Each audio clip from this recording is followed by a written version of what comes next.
Good afternoon, everyone, and a huge welcome. Thank you all for being here. My name is Patrick Starner, and I am the producing artistic director for Platform, a production company.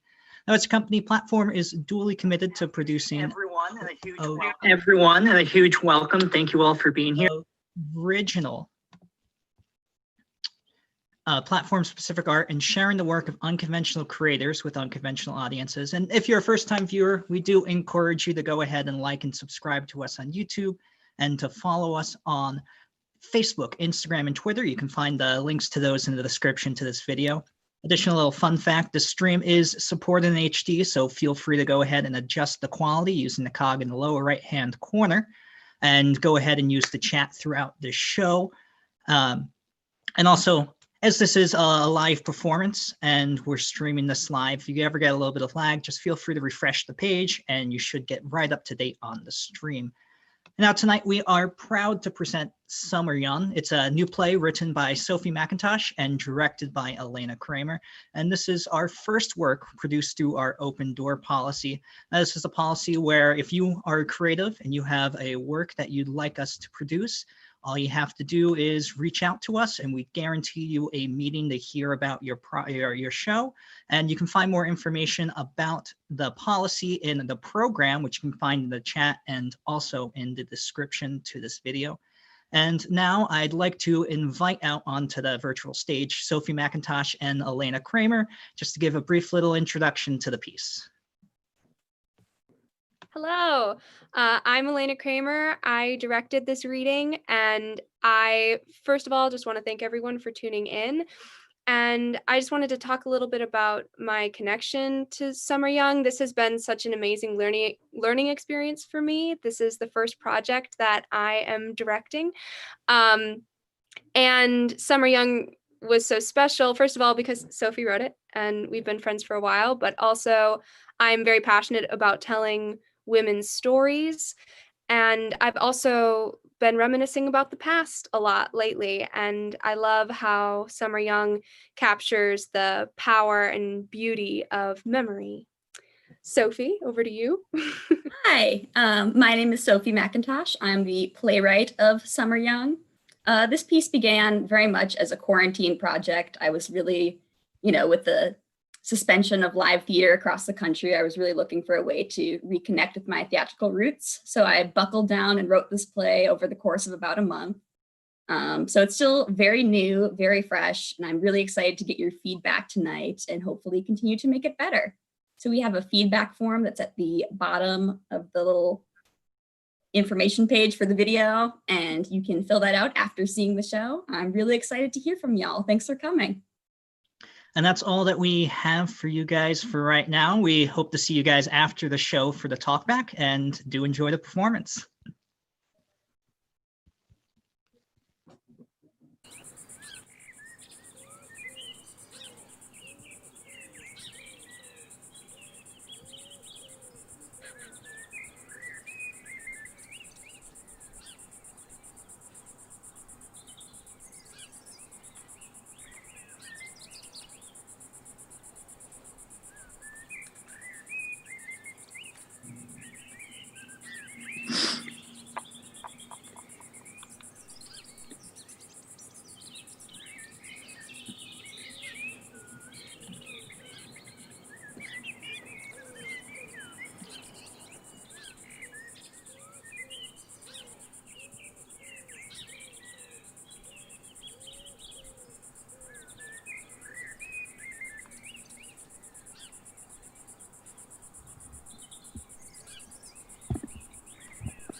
They've cut down the maple that leaned crooked over the fire pit.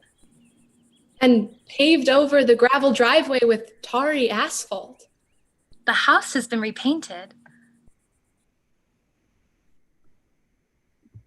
And across the lake, vacation homes litter the shore. I don't recognize this place. So these days, I barely recognize myself. Wrinkles folding the loose skin of my face. Steel seeping into my hair. Legs grown stiff. And eyes gone dim. All at once. I don't know why I brought us here. Why I bothered coming along? What I thought I'd find. Just a pile of old, dead days, hollow as cicada shells. I'm sorry. No, I'm glad we did this. Well, I guess we've seen all there is to see. And as we bundle back into the car, I can feel the disappointment curdling on my face. I roll down the window just to give the sadness room to breathe. And then the smell of honeysuckle sweeps over us, drenched with memory. landing like a kiss. Or a blow. Knocking us all the way back. Till suddenly, Suddenly, I am 17 years old. and the sky is bloated with the heat of June. I am 16 years old. And the dogwoods have burst into flowering fountains. I am 14 years old. And the red wings trill between the cattails. And I am 12 years old. And the lines of the highway buzz by like wasps. As we barrel onward ever north, Packed tight into cars full of duffel bags and fishing rods and brothers. Victor, stop poking me! The air conditioning is broken. A drop of sweat lingers in the corner of my mother's smile. in this moment, pressed like a flower between the pages of my life, I know only one thing. I'm not sure I'm ready to spend 3 months living with strangers. Family? But strange family? Girls with the same eyes and noses, but different last names. The worry worms through my belly. As the lawns and churches are swallowed up by skyscraping trees. My parents and I arrive first. Like they always do. We take in the big empty house, the gray slats of wood glazed with pollen and pine sap. Wide rooms full of moss and stale air. And my mother sighs, full of love for this homely little home of ours. We roll in family by family, car by car as the day goes on. The edge falls from Mama's face when she sees the shining lake. It's such a relief to escape the minivan that I climb right over my brothers to spill out into that sunset air. By the time our station wagon turns down the driveway, there are 3 cars pulled up against the cluttered old garage. 3 families all milling around the yard. 3 women standing together on the front porch. Mom is flying from the car before we've even parked. Sweeping straight into that pile of freckled shoulders and sisterhood. Dad comes around back to unbuckle Declan, and I step out onto the pine-red earth. Alma! Oh, hi. Look how grown up you are. Colleen sometimes felt more like an aunt than a cousin. Are you excited to be staying this year? Yeah, I'm really... Hey, you make it all right? Uh-huh. Can't wait to have you with us. It's gonna be great. Yeah. So great! Hey, Joy, quit being shy. Come on and say hello. Hello. Hi. Strangers. These girls are strangers, especially compared to our mothers. Standing on the porch with their elbows all touching. Speaking some language of laughter only they understand. The boys are already horsing around, my 3 brothers wrestling with little Declan. Be careful, you're going to break his neck. Our dads have clumped off on their own. Stiff and uncomfortable, but desperate to be sporting. Brothers, only in the sense of the law. This place isn't their home, not like it's ours.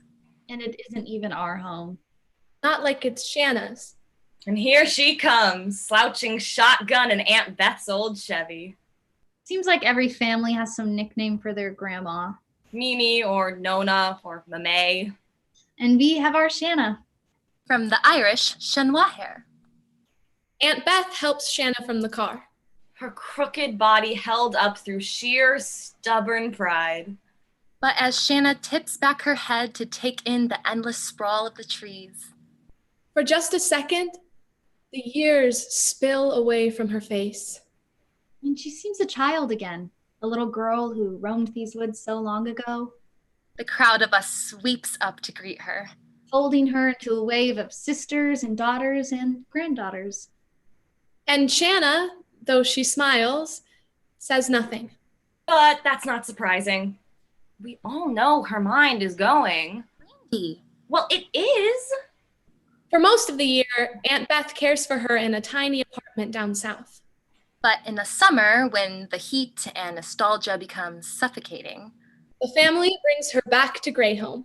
Where the old memories rattling through the halls help carry her back to us.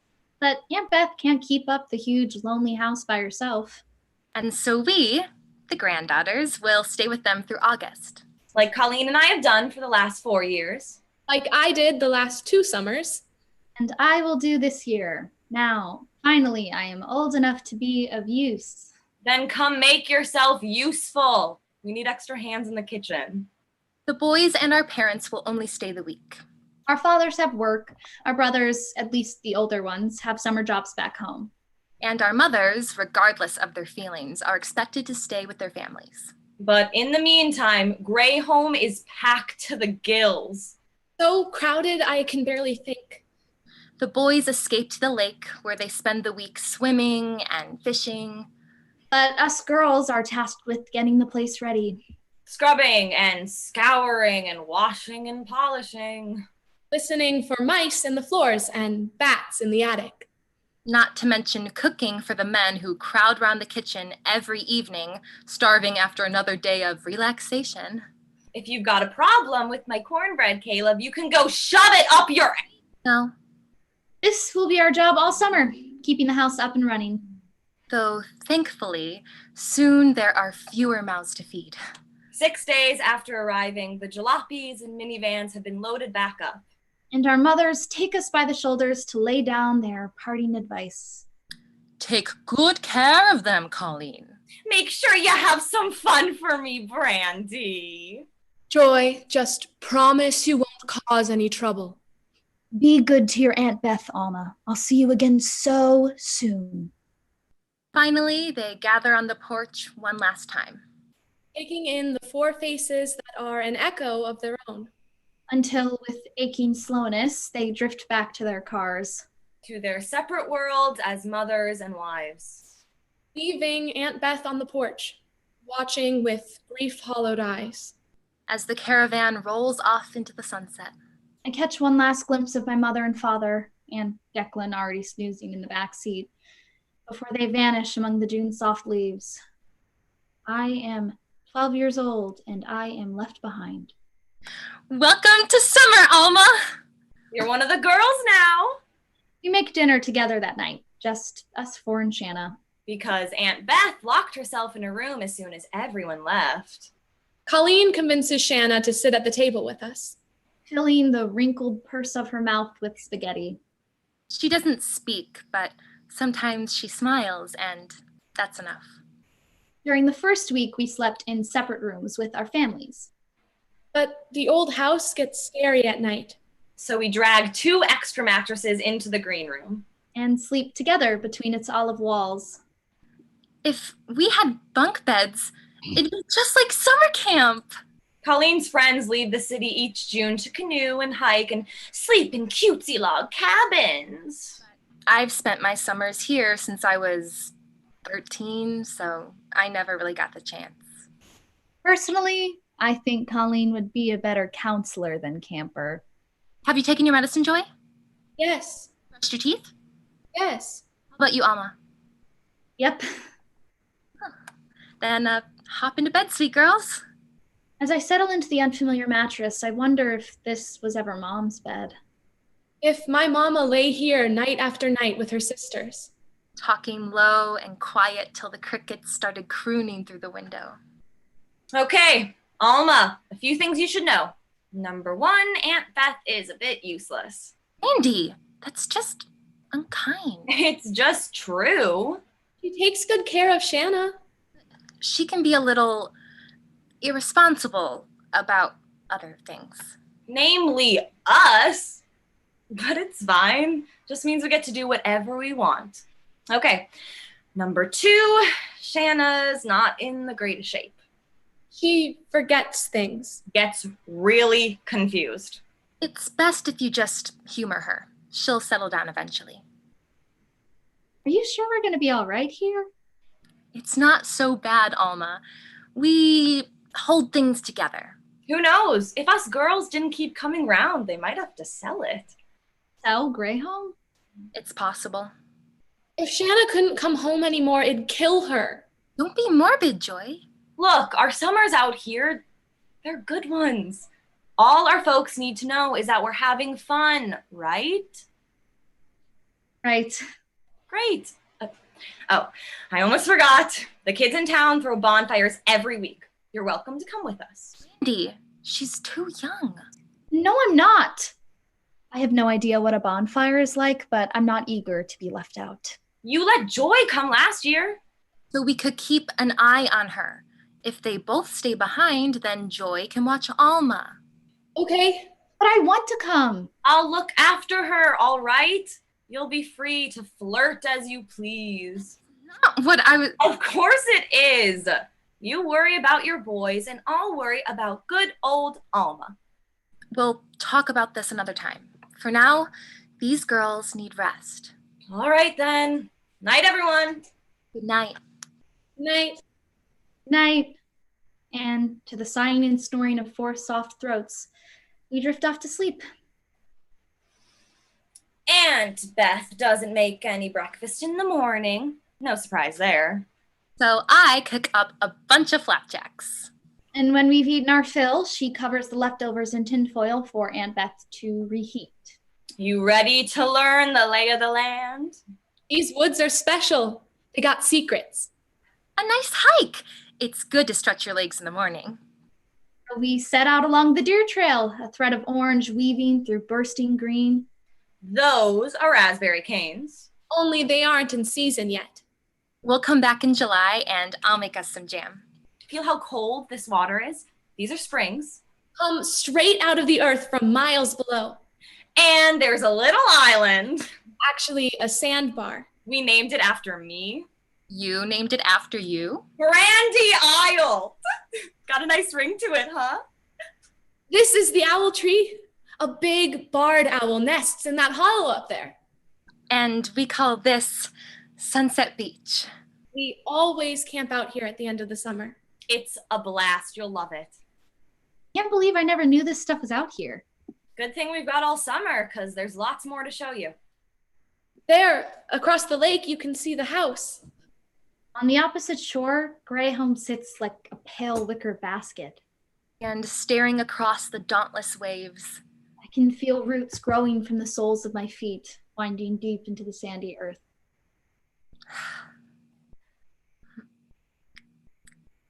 All right, lunchtime? Yes. On the way back, Joy's finally comfortable enough to start showing off a little. You see him? Ooh, The big one with the red crest up on that branch? there? Yes, pileated woodpecker. Franklin's ground squirrel. Wow. And that plant's St. John's wort. Got medicinal properties. How do you know all this stuff? Reading. There's books back at the house. Audubon's Field Guide, a compendium of North American fauna. She used to bring them along when we went out, but then she memorized them. Holy smokes. It's interesting. Blunt-nosed minnows in the stream. And then Joy pulls a pancake from her pocket and begins to feed the fish. By the time we make it back home, Aunt Beth is awake. Sitting like a knot on the wooden planks of the dock. And when Colleen asks, Where's Shanna? Aunt Beth replies, Still in bed. But it's 1 in the afternoon. She wanted to rest. Beth, She wouldn't move. Wasn't worth arguing with her. Why shouldn't she just sit there if that's what she wants? Colleen looks like she wants to argue, but turns back to the house instead. In her room, Shanna lies flat as an empty chip bag, face buried in her pillow. good morning, Shanna. Colleen flings the curtains wide, bathing the room in leaf-spattered light. And Shanna squints up at her and incredibly speaks. Kara! Kara, where's the morning gone? Shanna, I'm Colleen. Remember? Colleen? Kara? He says. Kara? Never mind. Let's get you some breakfast, all right? And as me and Colleen heave her out of bed, Shanna turns to each of us. And calls us by our mother's names. Kara? Jennifer! Chloe. Tabby! Staring with her shining seabird eyes. I'm Alma, not Tabby. My mom left yesterday. Let it be. My girls! Says. Oh, my pretty girls. But Beth, where's Beth? She's just, I'm here, Mom. Aunt Beth stands in the doorway, watching with a wary sort of pity. And Shanna turns to her and says, You aren't my Beth. Aunt Beth turns and leaves without a word. While Shanna eats her pancakes, I make lunch for the rest of us. Grilled cheese! After that, it's time to scrape out the gutters. Colleen, I can't. It's all right. You don't have to go up. You and Alma can hold the ladder. Brandy scales the rungs in a flash and trills down from the roof like a chickadee. Oh, come on, Joy. Get up here. Andy. Look, you can do it. You can see the whole lake from up here. I want to see. No. You're staying here, both of you. But Joy has already begun to climb. Joy, you don't have to go up. No, I want to see. I can do it. Joy? Hey, are you? Come on back down. Yeah, don't look at your feet. Just move slowly. There you go. You're safe. You just breathe for a second, all right? Do you want me to stay with you, or? Are you sure? Go. All right. Alma, can you go get the ladder? And Colleen ascends to scold Brandy, leaving me alone with Joy down below. You okay? Uh-huh. What was that? Do you have asthma? No. Okay. Sorry. On the roof, we scoop fat handfuls of needles and dirt and toss them over the edge. Shower, me and Joy. For goodness sakes, be careful. Sometimes they find saplings. Tiny twig-trunked things winding their roots between the shingles. And it makes me kind of sad to tear them up and throw them down. Like flinging a baby bird from the nest. As the weeks pass, summer settles into a rhythm of chores and play, work and adventure. Our nights always end the same, crawling under the blankets in our shared bedroom. Sun-worn and nettle-kissed. But we still find the energy to whisper late into the night. Mostly we talk about our families, scattered endless miles away. He grew up so fast. Seems like Declan was just a baby last summer. Remember when he spit up right onto the barbecue? Yuck.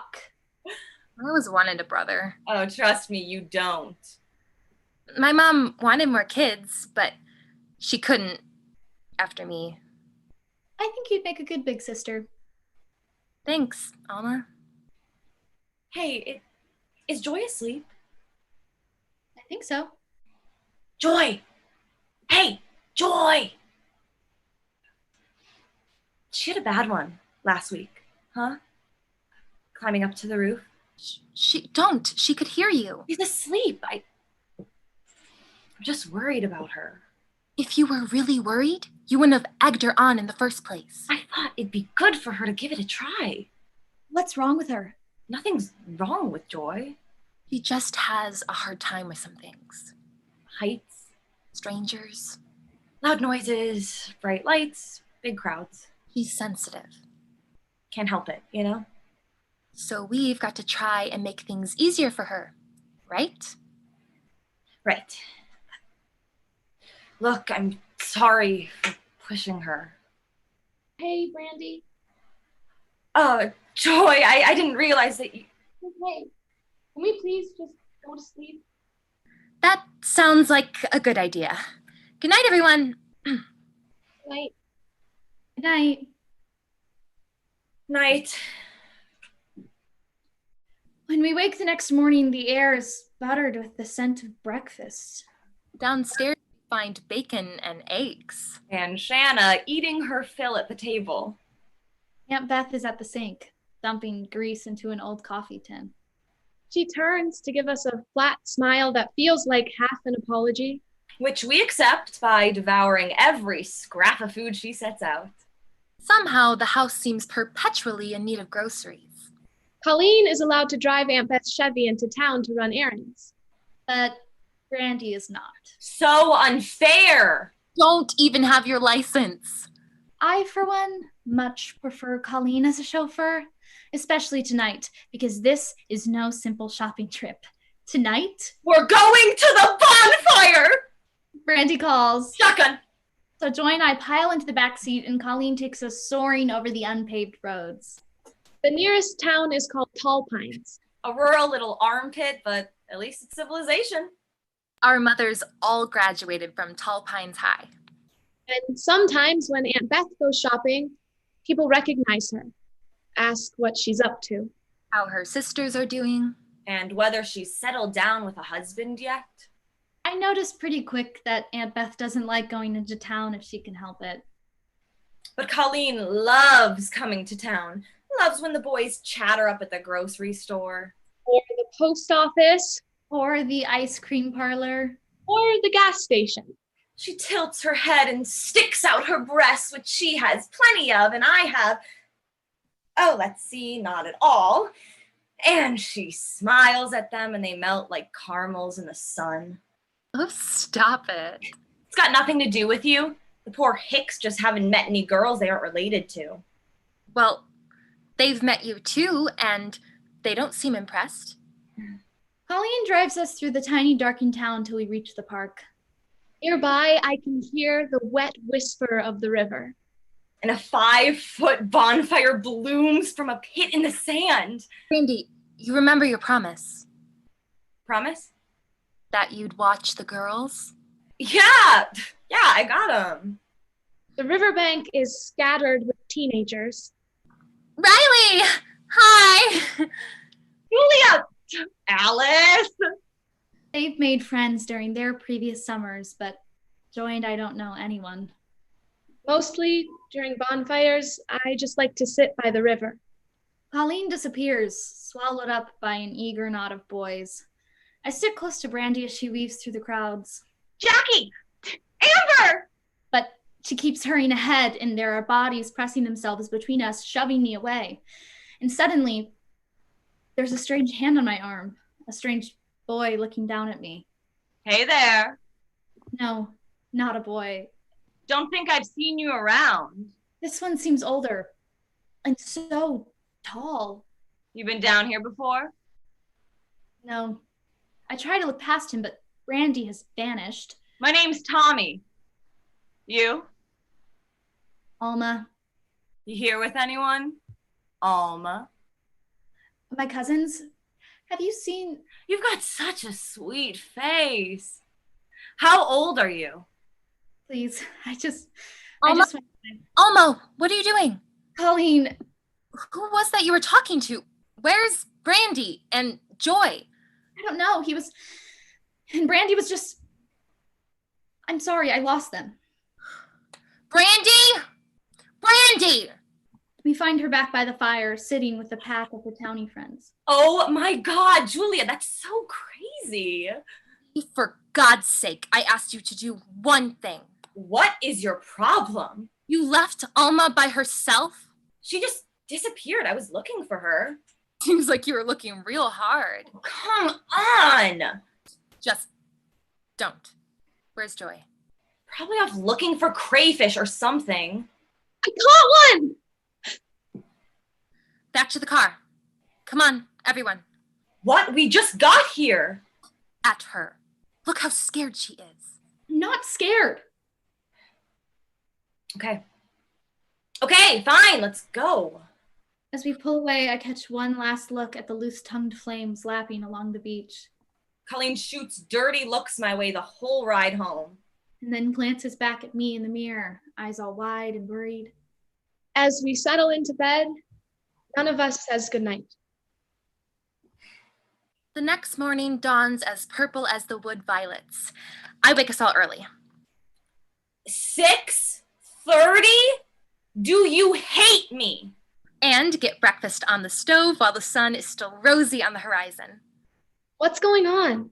Today, girls, Here we go. we are going to have some fun. Welcome to Camp Colleen. And she proceeds to pack the day full of activities. Hiking and paddling and cannonball contests. Yes, 10 out of 10, Alma. Berry picking and bird watching and hunting for wildflowers. We'll have a nice bouquet for the table. Trying to teach us some stupid outdoor games. Water polo is very popular in Europe. In an exhausting onslaught of not quite fun, So, how exactly does water polo work?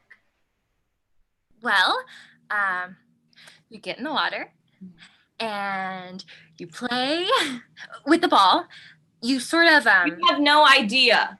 football, but in the water, but different. All right then. and she tackles Colleen right into the lake. Hey, You said it was like football. you are the most idiotic, immature. Why do you have to ruin everything? Guess that means I win. That was great, Colleen. It was terrible. No, I just want everyone to have a good time. Is that such a bad thing? are you okay? I'm fine. I'm just being silly. All right, let's find something else to do. And Alma, I promise I'm going to make sure everything's perfect next week. You're going to have the time of your life. Next week? Your birthday. Summer goes by quick, doesn't it? It seems impossible, but she's right.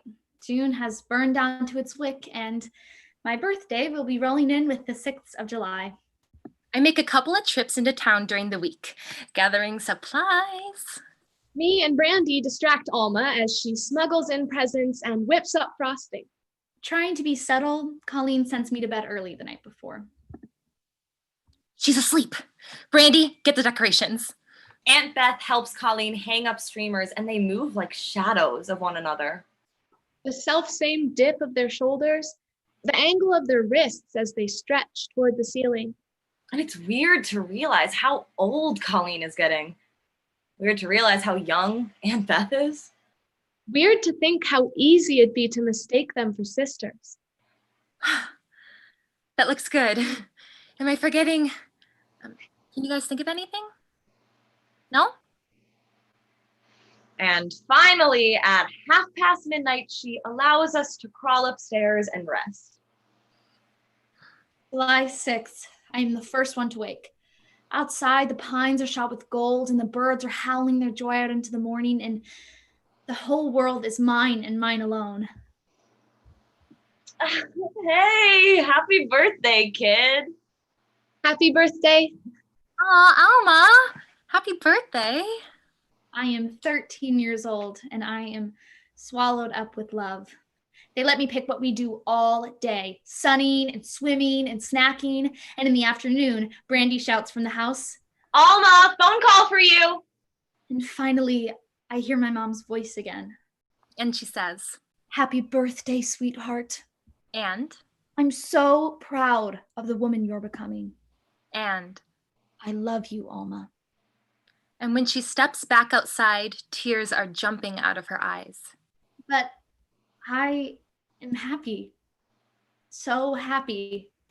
In the evening, Colleen hauls out a cake so dense it makes the table groan. The sky is darkening, clouds puckered with rain, but the wind lies low as I light the candles. We bellow out a round of happy birthday that even Shanna hums along to. The air is humid and electric, a cocoon wrapped tight around this moment. And I look at the faces around me, these sister strangers, and I know that I never want this day to end. But it does. Of course it does. Good night, Alma. Good night. Night. Night. And I sleep. I sleep as the wind works itself into a frenzy. As the clouds begin to boil. As lightning lunges out to shatter the sky.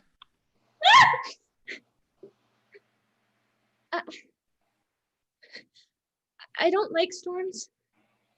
Don't like them.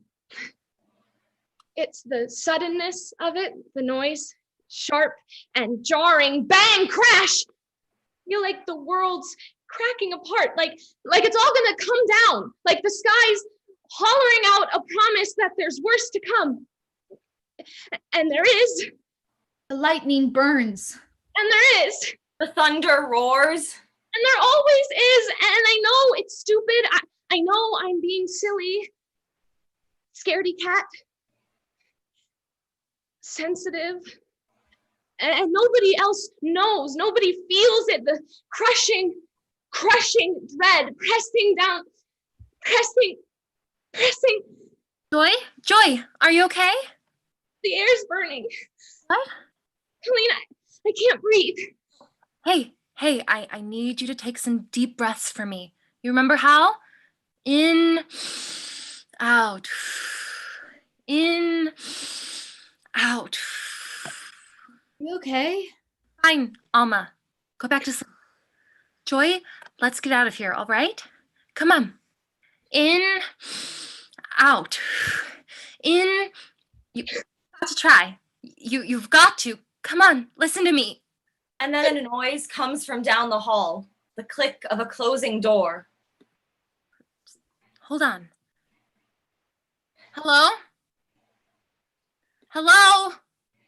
And Aunt Beth detaches from the shadows. Is she all right? Oh, God, you startled me. And as she comes closer, I see the pulse in Aunt Beth's throat jumping rabbit quick. Her chest hitching, breath tight. but still, she crouches to look over Joy with practiced eyes. You need to give her space. Go on back to bed. But I got her. And she sits beside her, pressing their backs together. And she says, Breathe with me. Breathe with me. I know storms are hard. It feels like it won't ever let up, but you just gotta breathe.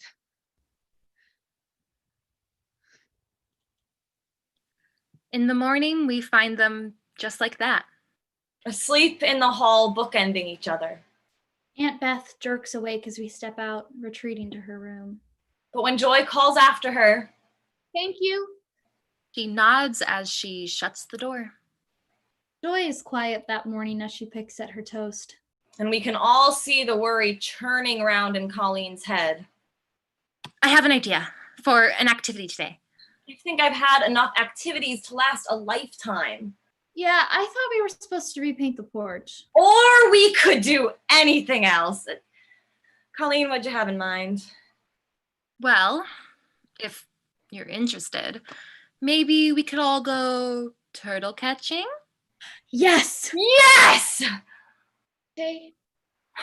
We can take both canoes, make it a contest. I call Joy for my team. So we gallop down to sling our wide-bellied boats into the water. Brandy and I settle at stern, Alma and Joy take bow, and soon we're streaming like quicksilver across the water. Brandy drags out a J-stroke to swing us round the corner. And the bay opens up like a wide green throat, choked with lily pads and half-swallowed tree stumps. Perfect for turtles to sprawl out and sunbathe. Joy is on the lookout immediately, eyes clawing through the white beach logs and the forests of seaweed. Joy has a sixth sense for turtles. Where the rest of us see a rock or sunken log, Joy can spot A red-haired slider! Right there! There! And Brandy vaults from the canoe into the water.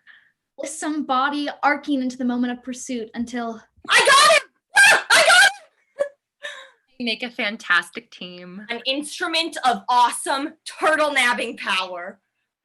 By the time we concede, Alma and I have 3 painted turtles scrabbling in the bottom of our canoe, while Joy and Brandy have 6, baby! Ah! we'll swipe at our fingers with their wicked hooked claws. Before we plop them back into the water and they shoot off into the weeds. Maybe we should keep one this time. Like as a pet? absolutely not. I just want to catch something for real without throwing it back. I want it to matter for once, you know? So, you want to go hunting? No! No, like fishing. It'd be an adventure. Living off the land. Exactly. It'd be fun. I'll pass. Thanks. Come on, Joy. What about you? We'll never catch dinner without your help. Okay. Atta girl.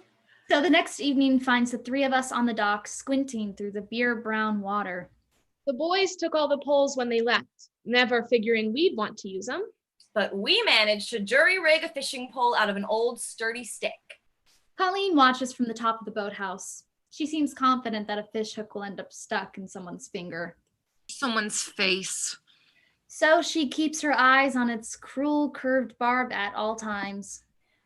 You really think pancakes are the best bait, Joy?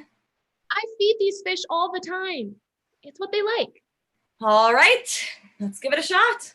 And she rears back to send the line singing over the water. Your pancake came off. Yeah, I can see that. Maybe don't throw it so hard. Wow, thanks. You're a genius. They don't like to be out in the light. They're going to be in the shadows under the dock. Gotcha. Brandy tosses the line back in, gently this time, and we wait. And wait. And wait. This is kind of boring. You just got to be patient. No, she's right.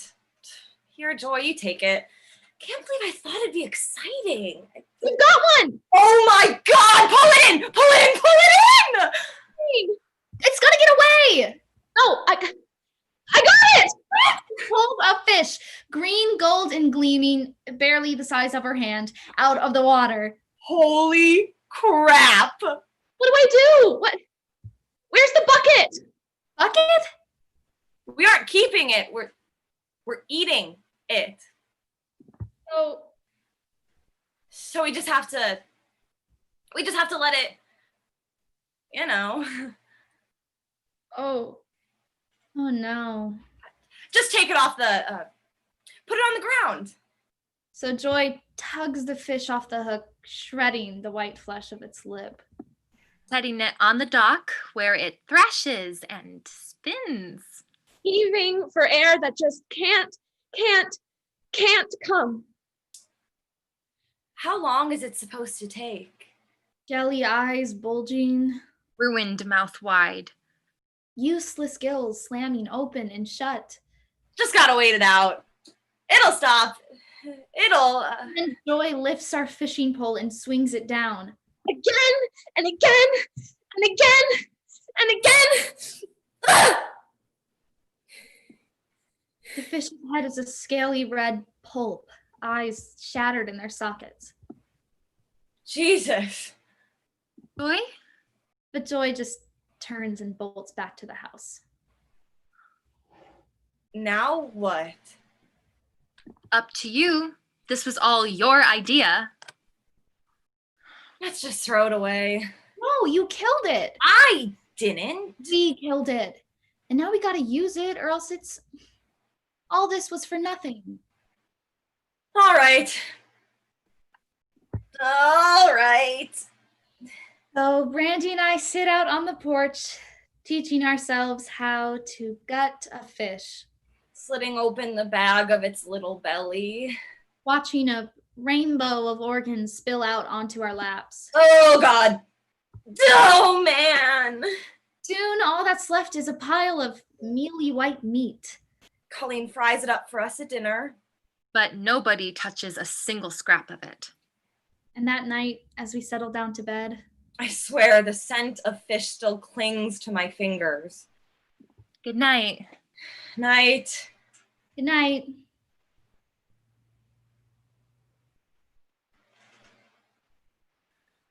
In the morning, we wake to find Joy gone. Joy? Joy! The kitchen is gray with smoke. And a hopelessly charred skillet rests on the stove. Colleen is the one to finally find her. Standing on the dock, offering pancake after burnt pancake to the fish.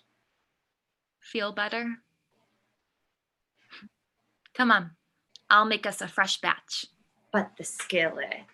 Or waffles. That could be fun. Waffles. Yes, please. And after our guilt-salted supper, they're the sweetest thing we've ever tasted. So, how about that bonfire tonight? There's another one? Oh, yeah. They have them every week, but someone didn't want to drive into town. Go ahead and walk if you want to go so bad. Okay, I'll do that. All by myself down those dark, empty roads. You're impossible. Come on, Colleen. You know you want to be there. Can I come too? Maybe next time. For tonight, you and Joy can keep each other company. So does that mean you and me? Make sure you iron your dress. On it! So Joy and I have to sit around watching them get ready.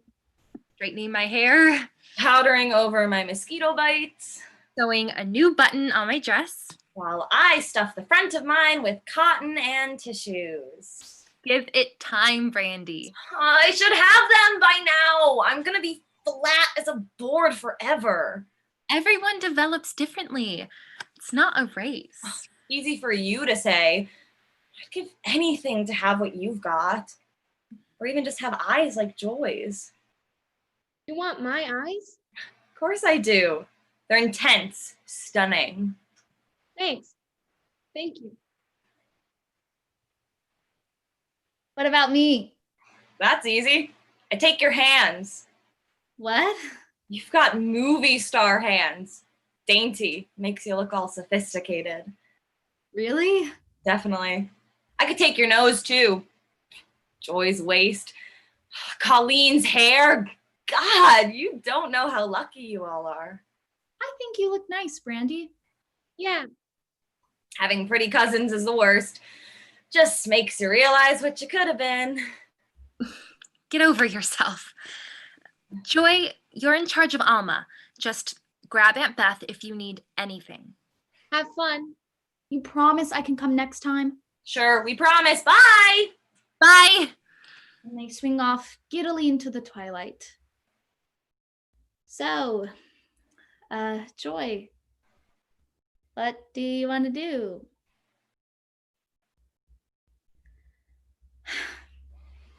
The fireflies are coming out, bobbing alongside the road like drunk hitchhikers. And the fire burns high as we pull up alongside the river, chewing the stars into black smoke. Hannah! Josie! Freddie! Nick!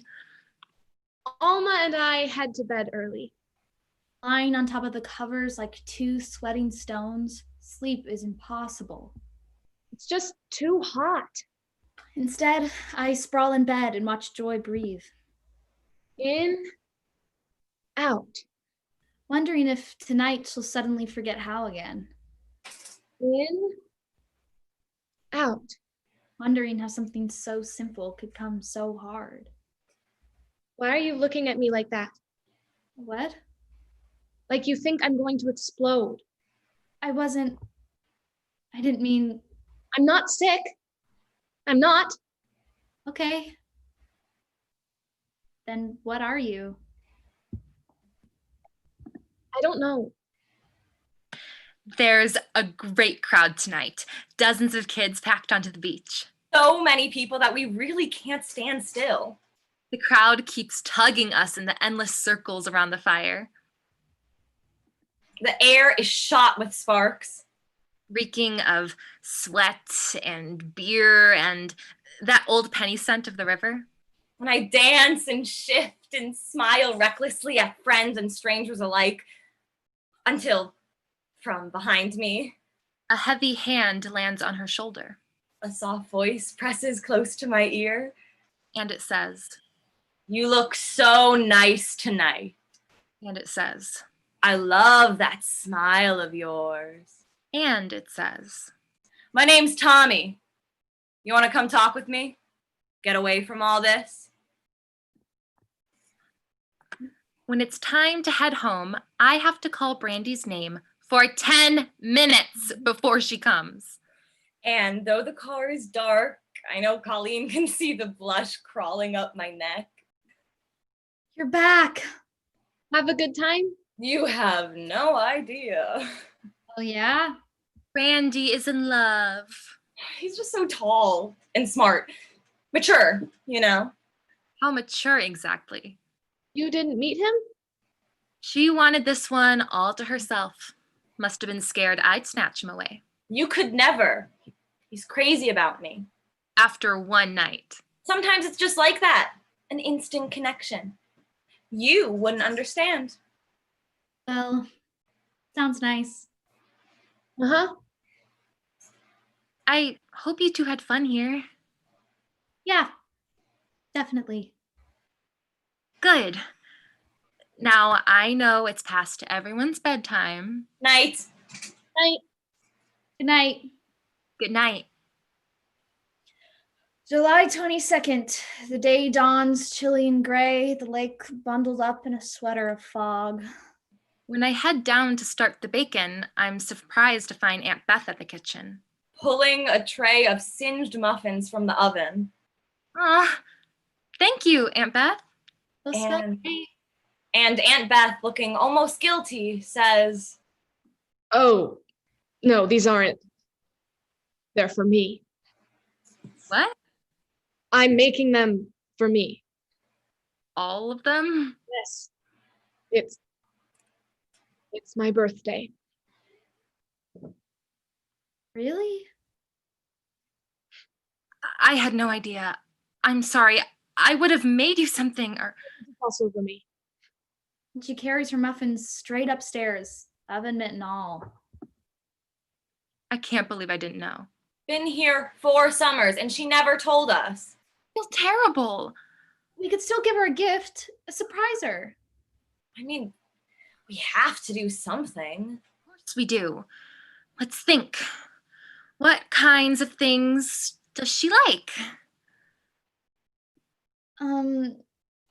Well, Carrot sticks. What? Told me she likes the crunch.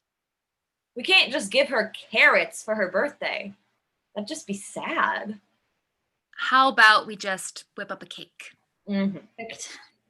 Colleen and I make a trip into town. Well, me and Alma stay home to make sure Aunt Beth doesn't suspect anything. But she's kept busy by the telephone, which for the first time all summer is ringing off the hook. First, it's Hello, Kara. Colleen's mom wishing her.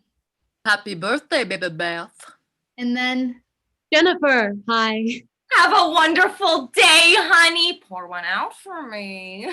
and next, Louise, thanks for calling. Joy's mom, whose voice I can't quite hear, but whose words cast a shadow over Aunt Beth's face. Thank you, Lou. Don't worry, she's been doing just fine. And finally, Hey, Tabby. my mom, my mama. Who says, I love you, Beth. Let me know if there's ever anything I can do. I will. And I want to rip the phone right out of her hands just to hear my mom's voice again. But this is Aunt Beth's day. And right now, these aren't my mother and aunts. They're Sisters, and only sisters. Aunt Beth finishes on the phone just as Colleen and Brandy return. Alma, Joy, stay on the lookout. Keep her out of the kitchen if you can. But she didn't need to worry. Because after those 4 calls, The phone sits quiet in its cradle for the rest of the afternoon. and Aunt Beth stays boxed up in her room, the door shut tight. Hours later, when she finally emerges, We're waiting at the table with a beautiful double chocolate cake. lit by a single candle. Since none of us have any clue how old Aunt Beth actually is. Surprise! Surprise! Jesus. Happy birthday, Aunt Beth. We made you a cake. Double chocolate. Oh, Do you want to try some? no, I can't. Really, I can't. Colleen made it for you. I can't eat chocolate. I'm allergic, or not allergic, but it gives me migraines. Oh, Crap. I'm sorry. I didn't.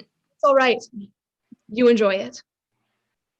If you want, I could make another one without the Thank you. I just came down for it. It's okay. And Aunt Beth slips past Colleen, who's nearly bent backward under the weight of her cake. Goes straight to the fridge, pulling out 2 bottles of wine. and slips back upstairs without a backward glance. It's a great cake. Thanks. You couldn't have known. But I should have. We all should have. You did a nice thing, even if she couldn't.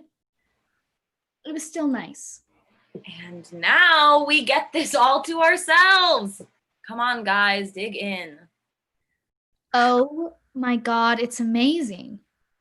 It is kind of amazing. Where's Joy? She's gotta get in on this. Joy? Out here. And when we poke our heads outside, Joy is sitting at the picnic table, cutting carrots. We leave a baggie of carrot sticks outside Aunt Beth's door before heading to bed. but it still seems like such a sad gesture. What a crap birthday, huh? It's what she wanted. A little peace and quiet. Locking herself up in her room, same as she always does. Maybe she just doesn't like us. Oh, no. Probably hates our guts, but that's fine with me because I don't like her either. Don't be mean. I'm not the one who always... Now, it's her birthday. For goodness sake, just go to bed. All of you. Fine. Night. Good night. Night. Night. But as we're drifting off, there's a crashing thump from down the hall. Did you hear something? And then another clatter. What was that? You're all right. It's probably just... Probably just Aunt Beth getting rowdy. Another noise. Louder. Too loud. No, that came from next door. Oh, God. Hannah. And we tear across the hall together. Colleen flinging her weight against Shanna's door. And when I finally get it open, we see... Shanna spasming in bed. Jerking like a scarecrow caught in the wind. Oh my God. What's wrong with her? And Shanna swings her head against the headboard with a sickening crack. She's gonna die. She's gonna die. She's gonna... God. Stop it. Breathe now. What do we do? Hold her still. Watch her head. Joy, just go back to our room. Try and breathe. I'm getting Aunt Beth. Me and Alma try and pin her legs down. One thrashing arm clocks Brandy across the jaw. Ow! Brandy! Ugh, I'm fine. Just hold her. Wake up, Aunt Beth. We need you. Please, come help. Not tonight. You don't understand. This is the one night. The one night you don't get to. Please. You don't get to bother me, Kara. Get out. I'm Colleen. Colleen, listen to me. Shanna's dying. Then let her. Where is she? Aunt Beth can't help us. What do you mean she can't? Help me bring her down to the car. We're taking her to the hospital. Shouldn't we call an ambulance? Too long to get here. But we can't. Me. So Colleen and Brandy haul Shanna out to the car. Twitching and trembling, eyes rolling in her head. Brandy, sit in back, keep an eye on her. Let's go. What about me? Stay here. But Just stay. And before I can argue, she skids up the driveway and out of sight. The ride to town has never felt so long. Shanna's skull bouncing in my hands, fragile as an eggshell. And then she starts making these noises. These horrible, dragging gasps.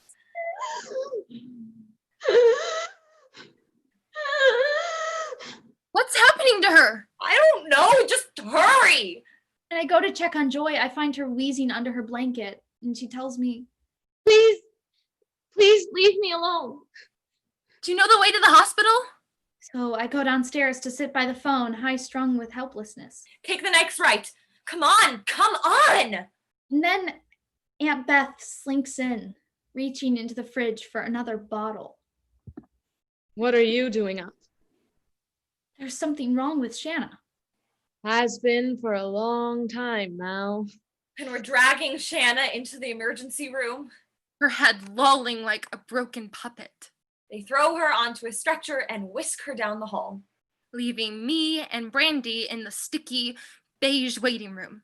alone in the silence of an aftershock. I hate you. Why? You don't do anything. You're just there, sitting around like a lump. Is that what you think I do? Colleen, you all right?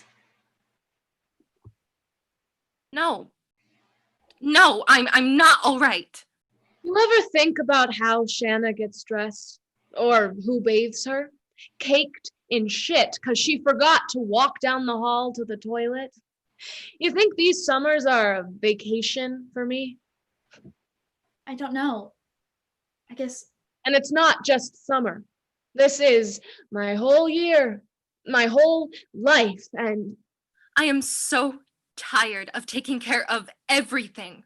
just being there Being responsible. all the time. It's not fair that I had to be The youngest. oldest. Sometimes I just wish Mom was here. Just wish Mom was gone. So for once. I could let it all go. Aunt Beth, you don't mean that. I mean, all of it. In the morning, I'm sure I'll hate myself for it, but I don't think I'll change my mind. Colleen, no. You've been doing a great job. I don't care. I don't want to do this anymore. Imagine what Tabby would think, hearing me talk to her kid like this. I think she'd feel sorry For you? for you. If she was really sorry, she'd come take this on herself. She can't. She's got a family. I wanted a family. Well, maybe my mom couldn't help, but she sent me. And if I can do more to help you and to help Shanna. Doubt you can do much for her now. She's dying, after all. Please stop it! Is it really that bad? Yes. I mean, I think she might have had a stroke. Where is she? A hospital. I have to. I should be there. Colleen took your car. Damn it. God damn it, Mom.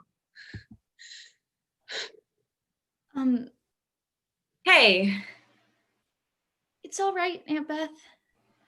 you're all right, Colleen. Everything's gonna be okay.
We spend 2 hours in the waiting room.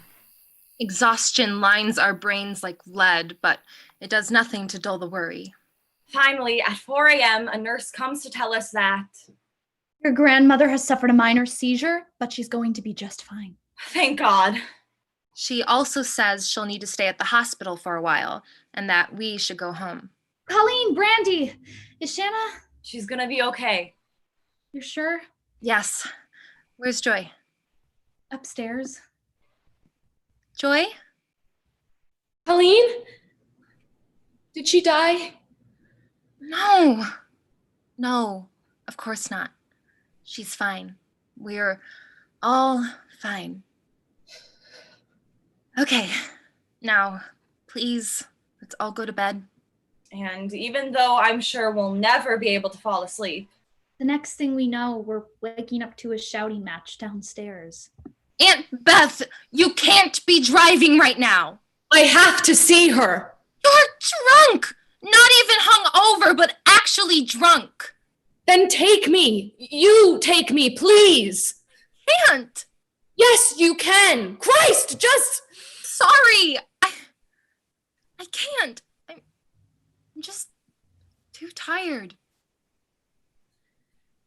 Yeah, I imagine you are. And she sighs, turns, and leaves. right? You're going back to sleep. But breakfast. I'll handle it. Go rest. So Colleen, who usually rises with the warblers at 7 sharp, sleeps in past noon. The rest of us have a lazy morning, poking at puzzles in the living room. And when Colleen finally wakes, I pour her a big bowl of cornflakes and tell her to take it easy today. Of course, that's too much to ask. I have an idea. Something we can do for Shanna. What is it? The nurses called this morning before Aunt Beth and I, well... started tearing each other's heads off? Right. Anyway, they said Shanna's a little confused. It might be a comfort to have something from home, some books, some pictures. We can check the basement. Those boxes we found last summer. What boxes? Come look. It's pretty neat. And so we clomp down to the damp, earthy basement that scurries with woodlice. I think it was this box. Oh, no, wait, this one. Jackpot! Oh, here's a yearbook. Tall Pines High, 25 years ago. Joy, is that your mom? God, look at her stupid sweater. Yeah, that's her. She looks sort of softer somehow. Oh, Alma, here. It's your parents in college. Your mom's so pretty. Looks just like you. And as we dig through snapshots, I realize that these fragments of our faces, Those curls That nose. Those freckles. that smile, could be put together to make a single person. And if you added up all the pieces, the face you'd get would be... Shanna's. look, this one is her, it says on the back. She was so young. so happy. And when we bring the photo to the hospital that night, Aunt Beth lurking with barely sober shame by the door. Shanna lights up at the sight of her younger self. Face pudgy and cherubic. cotton dress streaming behind her like a parade. She lifts her head to beam at us and she says, My girls, all my sweet girls. And we pile around her, stroking her hair and holding her hand. Kara. Jen. Louise. Tabby. And none of us corrects her. If she needs her daughters we will be. Then she stretches an age-spotted hand to Aunt Beth and says, Beth, my Beth, come here. Shanna takes Aunt Beth's hand. and for the first time in years, the light of recognition burns in her eyes. they keep Shanna for 5 days before releasing her. We wait in the yard with a welcome home banner that Colleen made out of an old sheet. But Shanna is half asleep when she arrives, leaning hard against Aunt Beth's side. Do you want any help, Aunt Beth? I've got her. As July rolls over into August, we spend our days tiptoeing around the house. Afraid of disturbing Shanna's rest. It's really, really boring. After a few weeks and mired in silence, we're all antsy and on edge. Stop sighing so loud. It wasn't. It's annoying. You're annoying.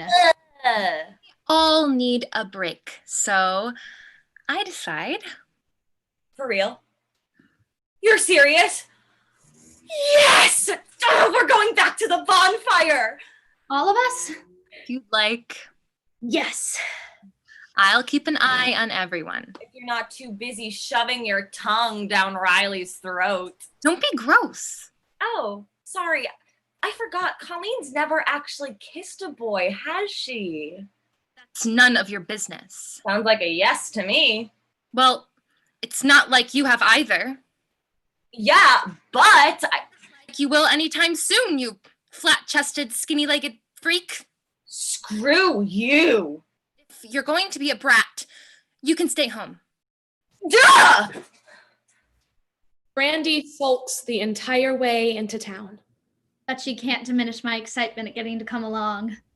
Even Joy seems happy to be out of the house, sticking her head out the window like a dog. Wind pattering against my face and tangling my hair. Tonight, instead of one big blaze, there are lots of little fires. Scattered along the river with kids roaming between them. Faceless, loping shadows in the twilight. Come on with me, Alma. Stick close. What's going on? Where's the big fire? Looks like tonight will be a little more mellow. Should still be fun. Come on, let's look for our friends. War friends. Riley? Alex? Jeff? Tommy? Tommy, you here? Look, there's a heron in the river. Nobody listens. Nobody looks. So I stay behind, staring out across the water. Colleen drags me toward a gaggle of boys with faces like milk. Riley! Edgar! Jack! Who yap like unweaned puppies as she sits beside them. They barely know I'm there. They only have eyes for Colleen, her skin amber-lit and soft in the firelight. Somehow older and younger than she's ever seen before. They make me laugh and blush, and I love them for it. Not enough to satisfy them, but enough to satisfy myself. I feel like an intruder, a little kid sitting at the grown-ups table.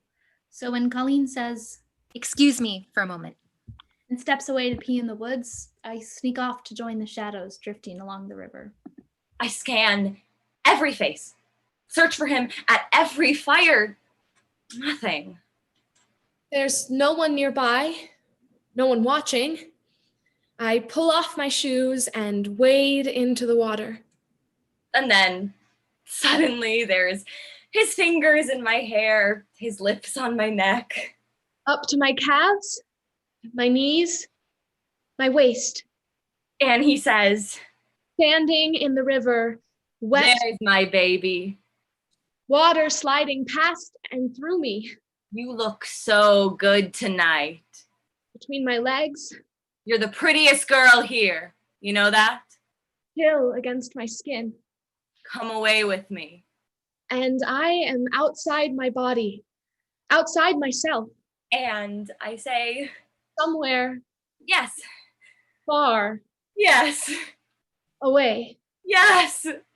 And in this moment, I am 16 years old, and I know what love is. As I wander the riverbank, I hear a noise from the woods. Hey, careful, slow down. Brandy? Jesus! And there's Brandy wrapped around Tommy, One hand on my leg, teeth nipping at her throat. mouth wet, eyes wild. Oh my god. Alma, Tommy, let me go. Alma, wait. What are you doing? We were just kissing. I don't think kissing is supposed to be like that. Look, Alma, we're just having fun, so don't tell Colleen, all right? Why not? She'll just get jealous. I'm not doing anything wrong. But he's A great guy. Trust me. Now run along, okay? She disappears back into the dark, humid woods. In the moon's pale searchlight, I can see Alma fretting and pacing on the shore until I begin to run, flying alongside the river, racing past dark pits of cooling ash till I find Colleen. Alma? Where were you? What's the matter? And when I bring her back to the woods, Tommy has Brandy up against a tree, one hand up her shirt. Get off of her! Get the hell off! Colleen! Get away from us! What is wrong with you? Right, get out of here preying on a child, for God's sake! I'm not a child. Yes, you are, and he's a grown man! Just because you can only get little boys. Don't know what he wants. He wants me. Not all of you. Just one part. And you don't need me to tell you what that is. I hate you. I hate you. I hate you. Fine. Now, come on. Get in the car. No. Get in. Joy, Alma, we're leaving. You rat. You said you wouldn't tell. I'm sorry. Stinking, nosy little rat. And it doesn't end when we get home. Because Aunt Beth needs to be told. And it doesn't end the next morning. Because Aunt Beth calls around town and finds out that Tommy Hillshire is a 25-year-old local with a history of picking up younger girls. You're lying. You're lying. It's not true. It's not. He's not. Brandy. But Aunt Beth says, First love is always the hardest to lose. Give her room to grieve. I just want to. Trust me. Brandy doesn't talk to us for a whole week, except whenever I walk by to lean in and whisper, Rat. August is dripping through our fingers like sun-softened butter. and I can't stand ending the summer with all this bitterness between us. Ignoring Aunt Beth's advice, Colleen tries hard to make amends. I made your mom's mac and cheese for dinner. We can watch Grease tonight. Want to go turtle catching tomorrow? Come on, Brandy, will you just look at me? But she can't break through. So instead, Colleen climbs upstairs to spoon out some stew for Shanna, or else to read her favorite Yeats poems from an old book. And Shanna listens keenly, propped up bright-eyed in bed, her body weak but slowly mending. What if Brandy hates us forever? She's not gonna. She won't even talk to me. Well, soon she won't have a choice. Camping trip's coming up. Camping? We go every year, right before the end of summer. Real camping? With a tent and everything? Yep. Wow. You're not coming. What? But Brandy, I won't share a tent with that little snitch. Would you stop that already? I won't. If she goes, then I stay behind. I'll wait till you're all gone and sneak out to town, and there's nothing you can do to stop me. Aunt Beth would never let you. If you haven't noticed, Aunt Beth is pretty easy to work around. you're not being fair. Well, I don't care. Alma, Yeah? how would you feel about holding down the fort here? Just for one night? You're going without me? You can come along next year, all right? But Let's hit the trails. We're losing daylight. Thanks, Alma. I knew you'd understand. And so we pack up our sleeping bags and matchboxes and hot dogs. And troop off into the tawny woods without looking back. I stand on the porch with Aunt Beth, watching them go.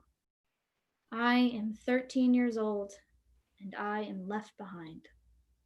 The three of us pitch our tent in the late afternoon, the lake shining mere flat beside us, We take a swim to wash up before starting our fire.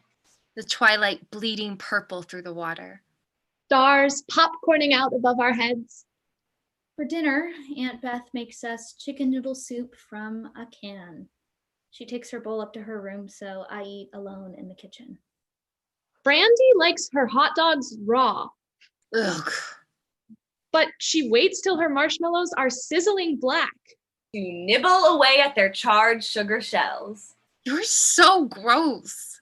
No, you are. But her voice doesn't bite anymore.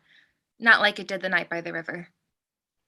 Brandy starts laughing with us again, or laughing at us, more like, but that's what Brandy always does. And I'm glad she's here. Glad we're all together and happy again. I go down to the dock, even though it's dark and Colleen would say it's dangerous, and I stare across the water. Far, far away, flickering firefly soft, I can see a distant campfire. We lie out till late, way past our usual bedtime, staring up at the sky. This was a good one. Best camping trip ever. Yeah. I wonder what Alma's doing. Me too. And after that, we simmer in a guilty quiet till we pack ourselves into our sleeping bags. Our bedroom, which has been cramped and hot all summer, now feels too big. I lie quiet under the sheets for a long time, listening to the old house whisper and groan before I pad down the hall to Aunt Beth's room. What are you doing up? I'm sorry, I couldn't sleep. It's just so spooky all by myself, and I was wondering, could I sleep here with you?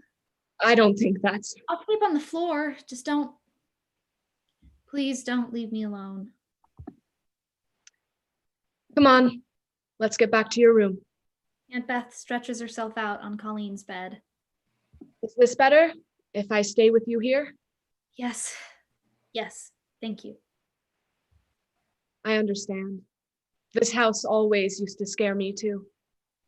Do you like it here? It's home. That used to be mine. The bed you're sleeping in. Really? Yep. Spent so many nights in here with my sisters. Do you miss them? Yes. Do they miss you? When they remember to. You think they forget? I think sometimes they'd like to. Forget that they left me here. I don't understand. Early onset. And Shanna's was really early.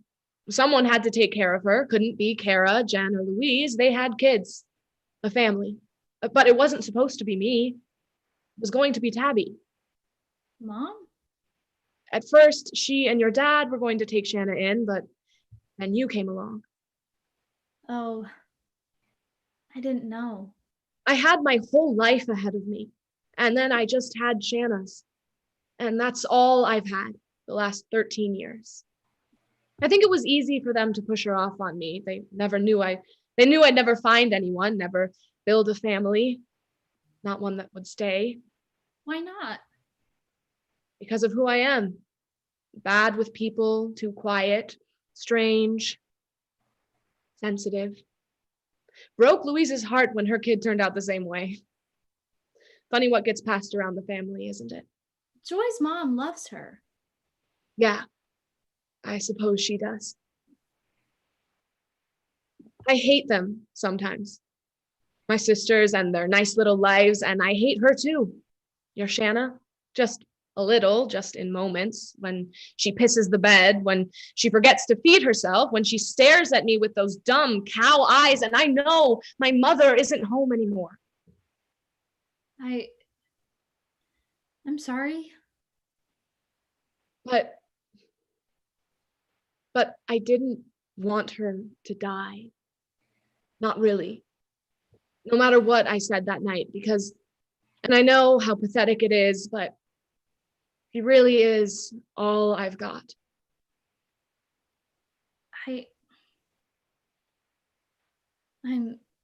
Yeah. Yeah, me too. In the morning, the light comes punching through the canvas to rudely box us awake. I break out the hot dogs again. Which are way less fun for breakfast than they were for dinner. And we watch the mist melt off the water. When I wake in the morning, Colleen's bed is empty. I wonder if Aunt Beth stayed the whole night or just waited till I was asleep before slipping away. Come on, girls. Help me get the tent down. We've got plenty of time. I'd like to get home early if we can. Get back to Alma. Oh, right. I want to visit the owl tree before we go. I heard him hooting all night. Yes, let's go see. Please, Colleen, can we go? All right. I can strike the tent myself. Just make it quick, okay? Okay, Brandy, come on. So we bound off, Joy tugging me behind her, all breathless at the thought of this big old bird. Barred owl, Strix varia, adult male. Slow down, Darwin. Never. Back home, I can't help imagining their adventures, my cousins weaving between the low-hanging branches. Till we break out into the meadow, a gold-dappled plain between tight-knit trees. And across from us is that great red pine. Gap in its trunk opening up like a smile. So, what are we waiting for? See if he pokes his head out. Catch a glimpse. Why not go up and take a look? No, thank you. It's an easy climb. Can't. I'm scared. You shouldn't be. You shouldn't. God, it just breaks my heart. What? Watching you hold yourself back, letting that fear shake you up and drag you around. Can't help it. I know you, Joy, and I know you're better than this. You don't gotta do it. Not if you don't want to. But that bird is up there, waiting for you. Okay, Yeah? I'll try, but I'm not so good at climbing. I'll watch from down here, walk you through it. You got this.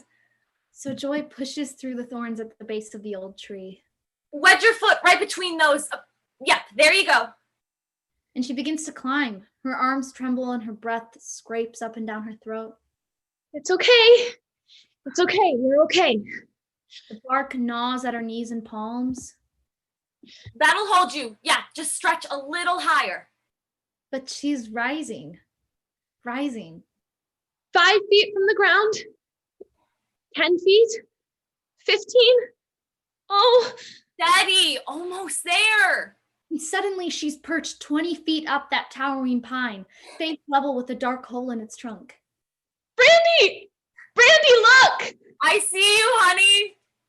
The whole world sprawls below, so far off and fine. Knew you had it in you. And for a moment, I'm a bird, cradled on all sides by the sweet air. Oh, Brandy! I'm so proud of you. And in a wild impulse, caught up in the joy of being Joy, I spread my wings to fly. but she doesn't. Because a feathered shadow bursts from the hollow tree. Letting out a shriek that makes me jump even from way down here. And I... And Joy. Her weight shifts. Her foot slips. Suddenly she's falling. branches clawing at her face, ground sprinting up to club her like a seal. Joy! And Joy crashes through the brambles to shake the world with her impact. Oh my God, Joy! Are you okay? Did you break anything? Come on, look at me. It hurts. It hurts. It. Let me see. Jesus. A twig juts from the ruin of Joy's left eye. Brandy, I can't see right. I can't. Help! God. Colleen! Colleen! And she screams herself raw, screams till the woods ring with her terror. Brandy! Brandy, where are you? Colleen! Brandy! Brandy! Thank God. What happened? What? She fell. Colleen, look. Oh my God. What do we do? Joy, your eye. Colleen. Your eye, my God. What do we do? We have to get her back. I have to. God. I don't know. I don't. Damn it. Okay, Okay, Colleen, listen to me. I'm gonna run to the house, get the canoe so we can paddle her back, all right? All right. You stay here. Hold on, Joy. I'll be back so soon. No, don't. Joy, Don't go. Please don't leave me, Brandy. Okay, Colleen, you're gonna have to do it. Run back to the house fast as you can. But Go on, run! And Colleen sprints off into the endless crushing green. You're gonna be fine, Joy. You're gonna, no, don't touch it. Stay still. And Brandy sits with her. Brandy holds her. Even as every ounce of me is screaming to bolt off through those woods. Not for Joy's sake, not to save the day, but to get away from the pain and weeping all bundled up in my arms. But still, I hold her and whisper, "You're gonna be okay." And I run. I run like I've never run before, run till my lungs don't have room for sobbing, just one breath and another. And though part of me is shouting to turn back, hold Joy tight and soothe her, the rest of me is so glad to be tearing away. Honey, we gotta get back to the water. Colleen's coming to get us. We gotta meet her there. You think you can walk? I don't know. Lean on me, all right? There you go. Try to stop touching it, okay? Hold my hand instead. And Joy's palm is sticky, shining with blood and a strange, clear fluid. But I clutch it tight, and together we stagger back towards camp. The gravel of our driveway skids beneath my shoes as I fly toward Greyhome. Colleen, you're back! Alma, call an ambulance. What? Do it now! And she's already dashing past me. Thundering down the stairs to the dock. Where she falls hard, her knee cracking open on the concrete. God! Ow! Ow! But she bites back the tears and launches herself onward. Down to the canoes. Leaping in so quick she almost capsizes. Across the lake. Heaving and hauling, her muscles tight. And finally back to our campsite. Just climb in, Joy. Easy. And as soon as she's settled, they are off again. Colleen at stern and me at bow, rowing fast enough to escape the great flood. And it's all I can do to keep dragging out another stroke, but I do. And I do. And I do. Until we bump up against the dock and Aunt Beth whisks Joy up to the ambulance. As the paramedics strap Joy down, one of them says, "Are you coming along? I think that needs some attention."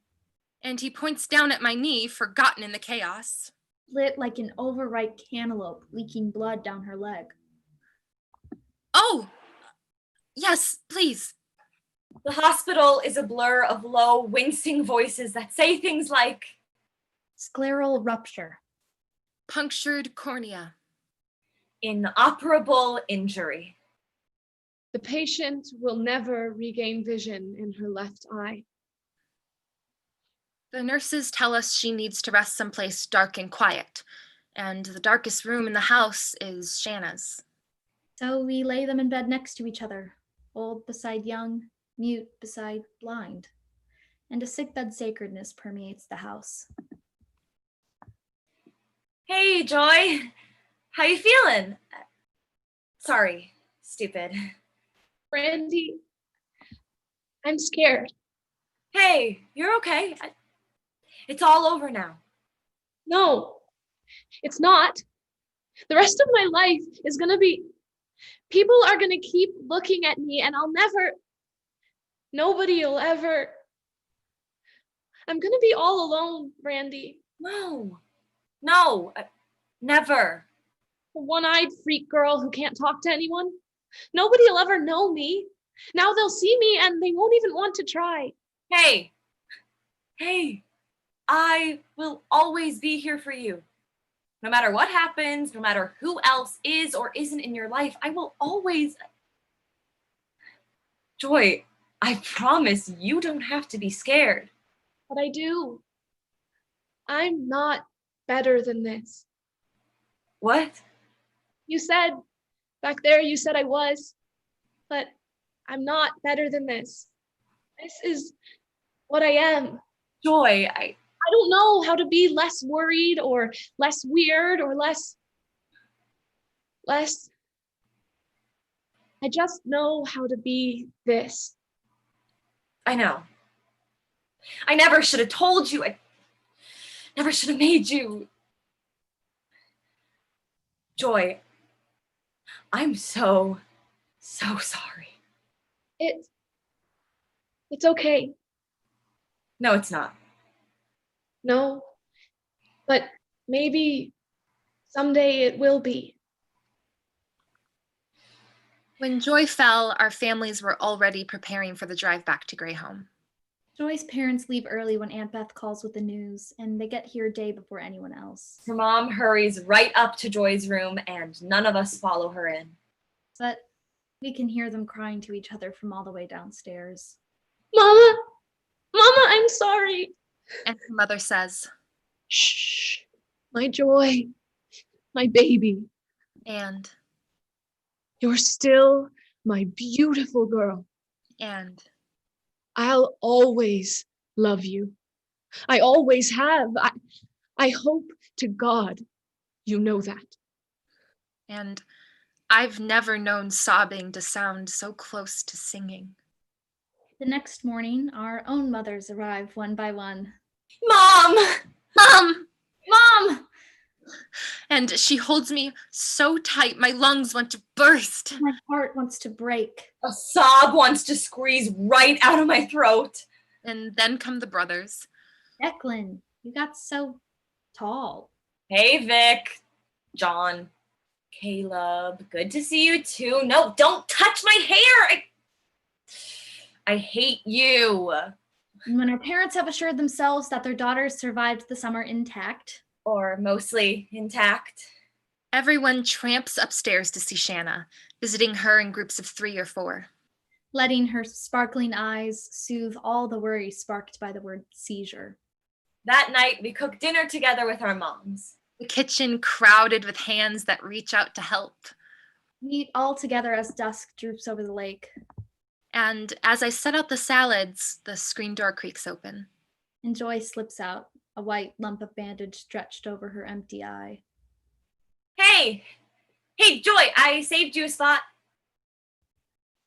Alma, come sit with us. Really? What? I didn't think you'd want me around. Alma, I was being so... I never meant to... Eat your garlic bread and we'll call it even. Deal. Hey, Colleen, get over here. And even though it's been so long since we've seen our families, even though I'm desperate to hear my mother tell me how much she's missed me, it feels good to be sitting beside each other right now. Me and Colleen and Joy and Alma. Because we all know the end is coming. last week of summer rips by an instant, just like the first. We lock up the basement and the attic, stow the pots and pans and cutlery. Scrape out the gutters one last time and shut away all the mousetraps. Joy spends most of the week in bed, resting under the doctor's orders. But when I go up to check on her, I keep finding Aunt Beth at her bedside, reading the best bits of North American botany out loud to me and Shanna. On our last morning at Grey Home, the sun drags its feet in rising. Just as reluctant as we are to face this final day. The jalopies and station wagons are all loaded up again. and our dads pass around a pot of overbrewed coffee and complain of the long drive ahead. As I return my plate to the sink, my mother leans down, haloed by floating suds. And she tells her, "It's time to go say goodbye, Alma." She finds us on the dock, Joy squinting down into the water with her good eye. Brandy and I beside her, dangling our feet in the lake. They haven't quite forgiven me yet. Ooh, The sunfish, they still swim away when I come down, but they've stopped swimming as far. Give them till next summer. I'm sure they'll be eating right out of your hands again. is there going to be a next summer? If Shanna's well enough to come, then I'd like to be here to help out Aunt Beth. Then I'll come too, to help annoy Colleen. Better than sweating it out in the suburbs. I want to come back to stay with you all again. This was the best summer of my life.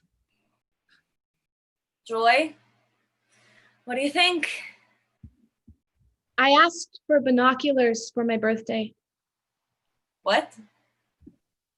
Maybe now I should ask for a spyglass instead. There are just so many birds left here for me to see. I'm going to miss all of you so much I think I might explode.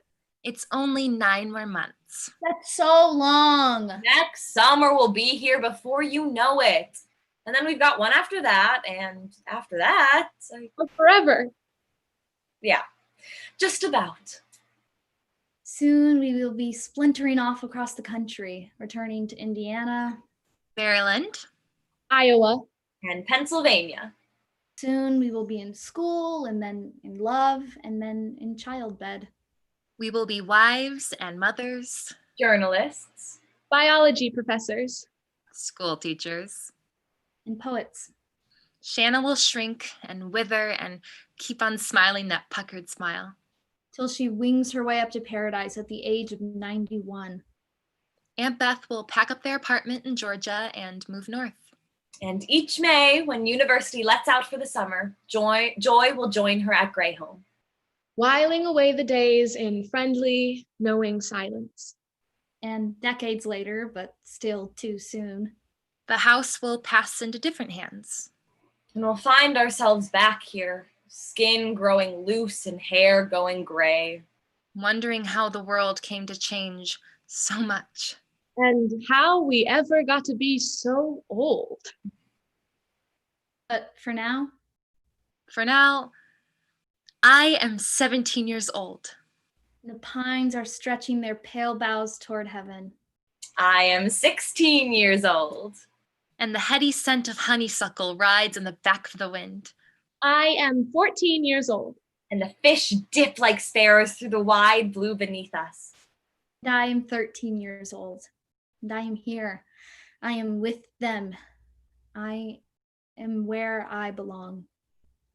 And together, In this moment, We are forever. Summeryoung.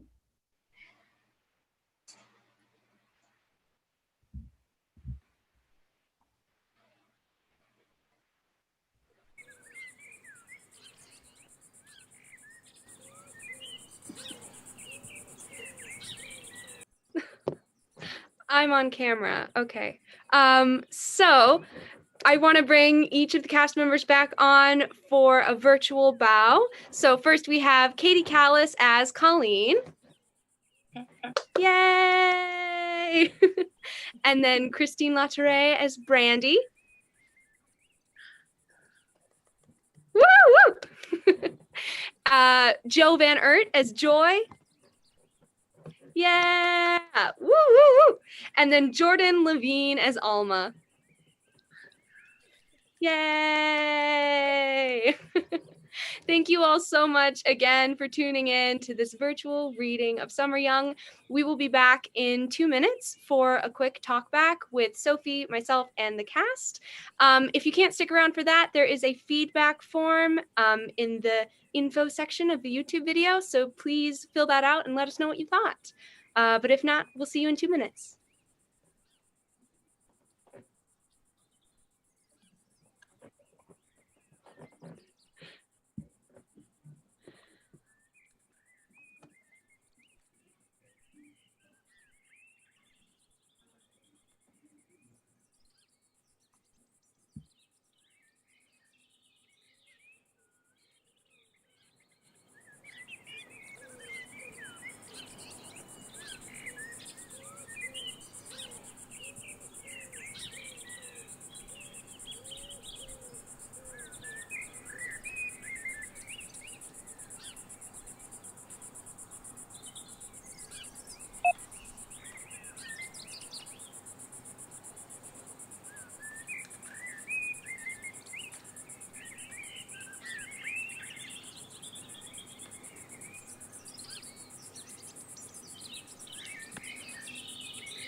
I think we're up.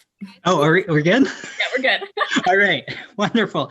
Thank you guys all for sticking around for the talk back here. We're excited to have Elena and Sophie here with us.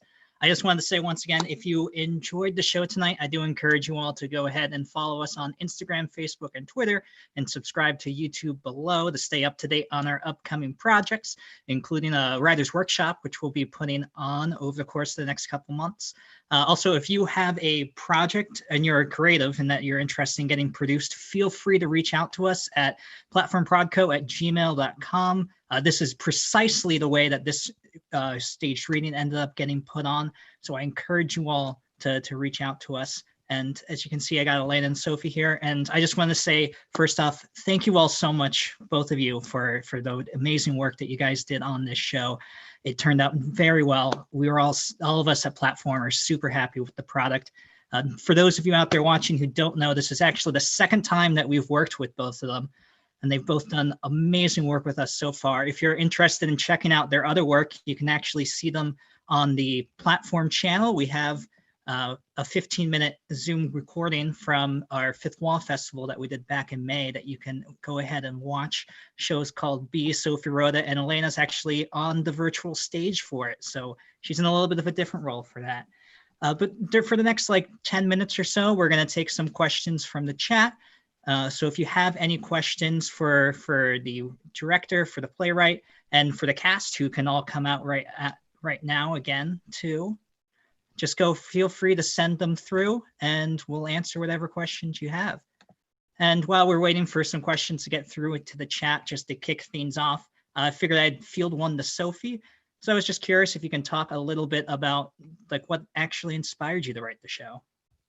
Ooh, a lot of things. So I was spending a lot of time out in the woods this summer as just sort of an escape from my house, because I mean, where else can you go right now? And I'm very fortunate to have grown up and also to have gone to school in Wisconsin in the Northwoods, and there's just such beautiful trees up there. And I just spent a lot of time out in nature trying to capture it as much as I could. And also I'm very much inspired by growing up in a family with a lot of cousins. Just got a new one this spring, actually. Hey, Caroline. And I just had, a very close-knit family with a lot of cousins, and we spent a lot of time ragging on each other as we were growing up and teaching each other crazy lessons. And I think a lot of that sort of made its way into the play in its own way. Oh, awesome. Thank you for that. And I'll bounce one over for Elena too. This is obviously a little bit of a different process with it, both being a Zoom staged reading and it being a work in progress. So what has that been like on your end, seeing the piece develop over the past couple of weeks? Well, it's been really exciting. And I feel really fortunate to have a group of people to work with who are all so flexible and willing to go with changes and problems that come up, because as far as it being a new work, we were getting edits from Sophie until a couple days ago, I think. 2 days ago. Yeah, the final draft of it. And so you have to be able to adapt to those and still fit it into what you've already done, which is a really exciting part of it. It's always changing the way that I think theater should be. It's kind of an ephemeral thing, unless it's recorded on YouTube forever, but that's okay. That's good too. And then as far as Zoom theater, which is this new thing that we're all figuring out, I think the thing that I worried about and the most was maintaining visual interest throughout it, because people are just staring at a screen and there isn't a set and there isn't a lot of movement that you can do. So we played with turning the cameras on and off, the proximity to the camera, changing voices, where can we change things up that will catch the audience's attention back in. And I think with this play, especially, the most important thing, which works really well for Zoom, is the relationship between these characters. And that's actually a benefit of Zoom. It makes it really easy to block everything out and just talk to the person who's on your screen, which I think helps this play. Oh, that's great. And kind of going off of that, we got 2 questions here from the chat.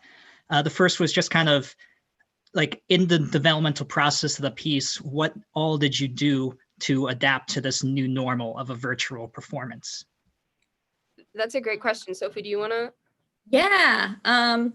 So one thing that had to sort of be changed for Zoom is originally I had this device where all 4 of the grandchildren spoke for Shanna. So it was all sort of like this unified voice. But Zoom does not like it when more than one person is talking.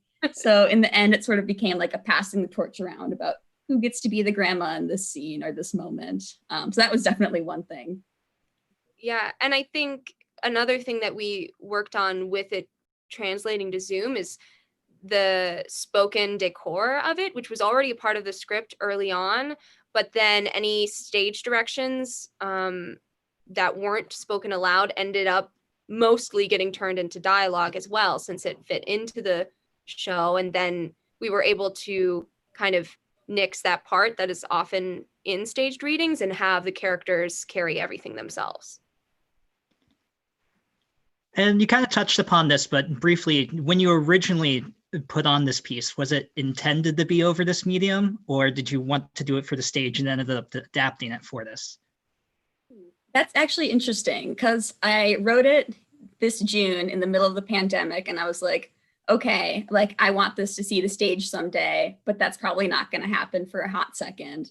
So it was definitely in the back of my mind as I was writing this, how will this work in Zoom? Because I was definitely interested in, you know, trying to do a reading sometime before whenever that world opens up again. So that was definitely like in the back of my head, but like there were parts that I wrote and then, you know, had to alter later on because they weren't totally Zoom friendly. That makes sense. And well, going away from you two to the rest of the cast, we have a question for you guys. Someone's just wondering about like how the rehearsal process went for you, and did you like acting while sitting still? I like not memorizing lines. It's definitely really weird because like just like little things, like I have a squeaky chair and I would like be moving and then be like, oh no, my chair is squeaking. So it's just like you have to be aware of all these things that you never had to before, which is really weird. But it's also nice performing like without shoes and stuff. So it was super interesting for me, just kind of getting rid of the aspect of physical touch, because I think that's a huge way to make connection to your scene partners. And we didn't have that. But I mean, it obviously worked out for us. It was just definitely interesting to navigate around that, not being able to physically touch the people you're interacting with. Yeah, and I think a huge challenge for me was how to create like anchor points of which character I'm talking to make it realistic that I'm like looking at a person, but it's a screen with blue light and hurting my eyes, migraines. But yeah, it ended up working well. And it's also hard to see yourself like on screen. Like you'll kind of like catch a glimpse and then you're suddenly like, oh God, I look like that. Like, and then you have to be like, oh no, refrain, don't look. So it was a fun challenge. Well, as I can say, having the joy to be able to watch this the past 2 nights as we tech the show yesterday, that you guys all did a fabulous job. Definitely felt very connected to you guys. So it's definitely a challenge, but you guys all rose to it and adapted wonderfully. So just wanted to toss that out there. And then, so a question for Sophie here. So how did you assign the descriptive / narrative lines to each of the characters? Because they all felt like very connected to each of the characters' points of view. Yeah, so I definitely tried to keep like the attitude of each character in mind with like the thing that they were describing. I think that Alma ends up getting a lot of like the longer or more complicated lines because I allude to, you know, very later on in the end of the play, like she is a poet and we're sort of seeing this through her lens. So she got a lot of those. Brandy gets a lot of like the sassy attitude-filled lines. Joy gets like a lot of like the naturey ones because she's so much of like an observer and stuff. And then Colleen gets a lot of, I kind of think of them as supporting lines, like when they're having conversations with their moms. There was a phase of this where Colleen stood in for everybody's moms. And later we decided to change it so that everybody plays their own mother all the time. But Colleen gets all like the ands, all of like the sort of supporting, buoying them up little moments. So I guess that was sort of what I was thinking with all of these. Like there were some lines that get reassigned, but when I like had to do that and give it back to somebody else, I'd like tweak it a little bit just so that it reflected a little bit of them. And similar to that, how did you decide which characters would speak as characters who were not themselves during the show? Ooh, okay. So Joy's Aunt Beth was like the first thing that I had to figure out. And for a long time, I couldn't decide if I wanted Aunt Beth to be played by her own actor. But the more I wrote it, the more I got into this idea of Joy being able to like double as this like totally different character, and how to like sneak Joy out of different scenes so that she can like go away and be Aunt Beth and then like get back in. So that was built in pretty early. And with Brandy and Tommy, that was also like, I think it's really, really weird to have one of your cousins playing your boyfriend. I think that's just not gonna fly.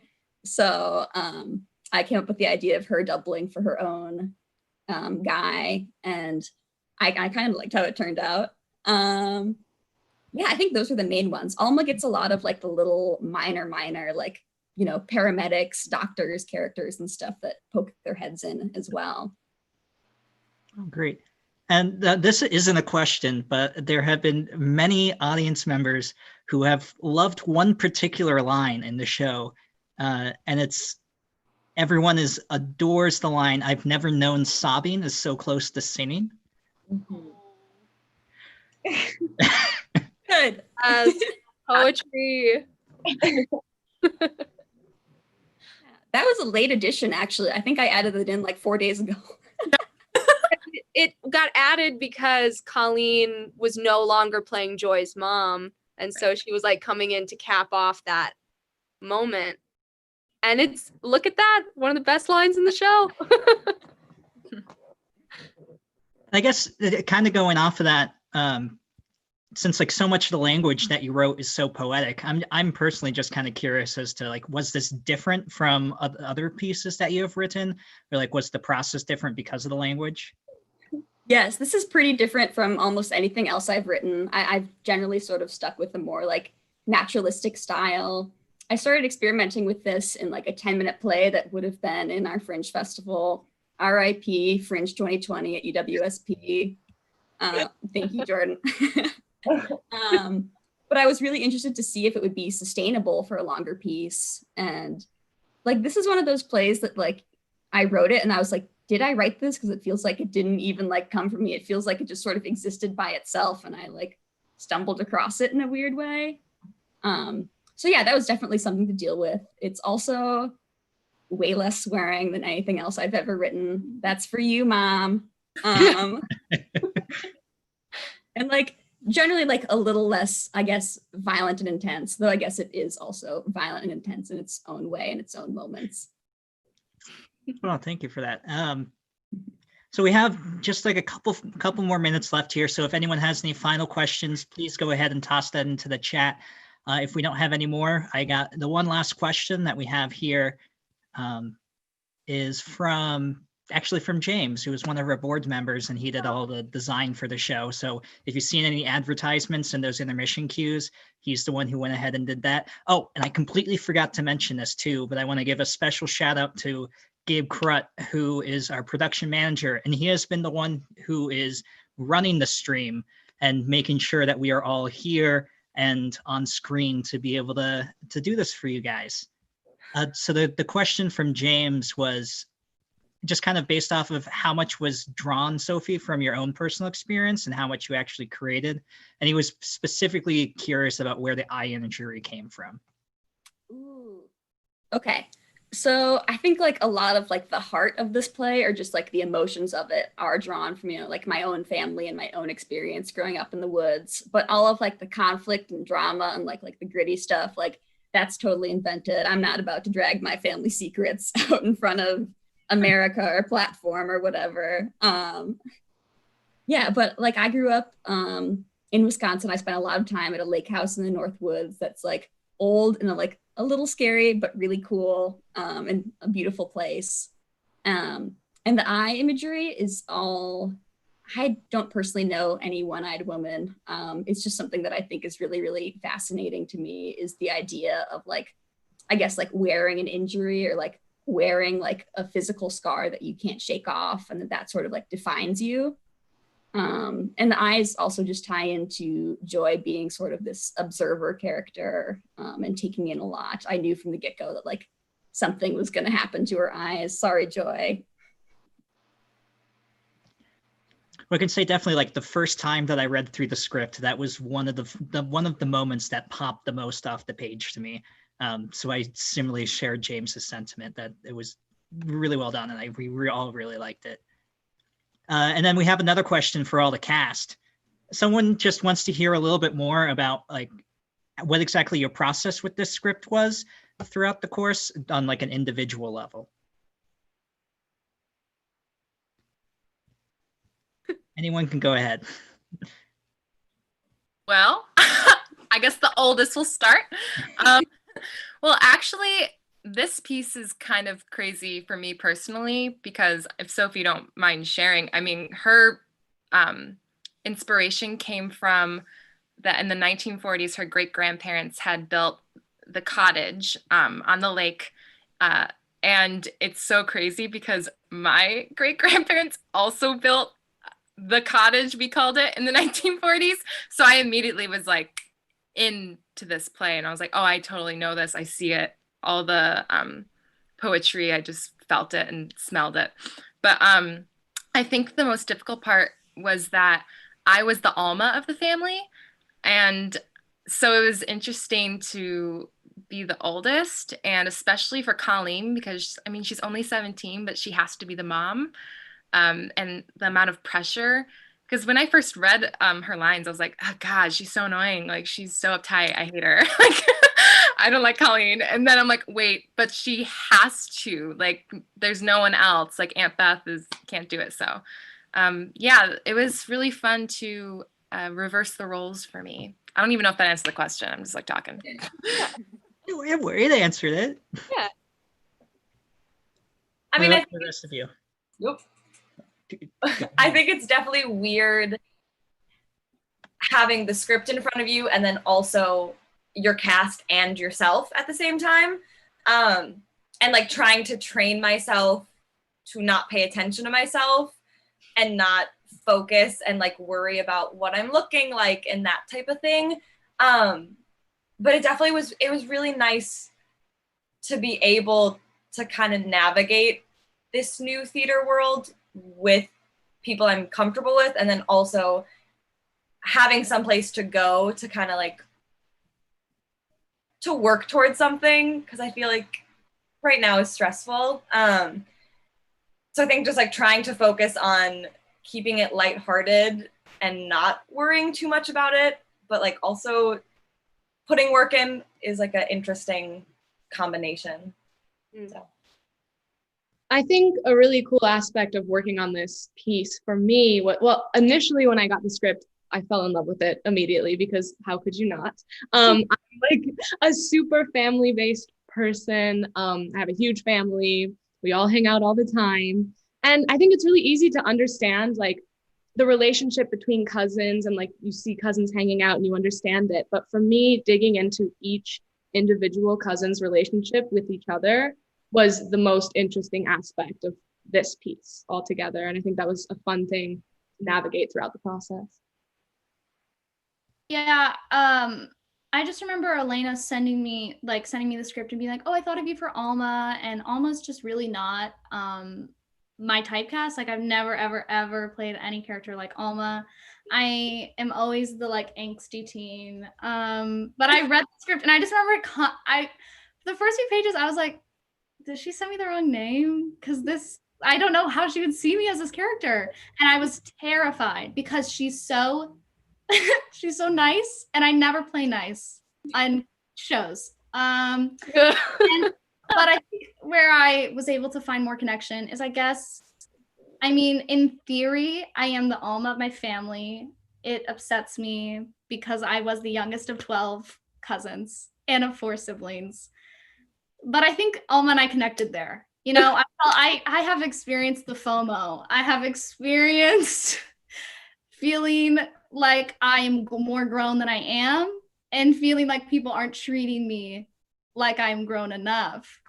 And that's, I think, where I connected with her. But yeah, at first I was really, and I still am, really nervous about playing her because it's I think it's a unique female role in general. And it was so funny that Jordan mentions the like angsty teen thing, because I never considered that as a part of Alma, but through the process and through Jordan's interpretation of Alma, she is 13 and she is a little angsty, and so it's really fun to see what jumps out of these characters once we have such talented actresses taking them on and putting them through their filter. Yeah, thank you guys all for sharing that. And we're on to our last question here. So thank you guys all for sticking around.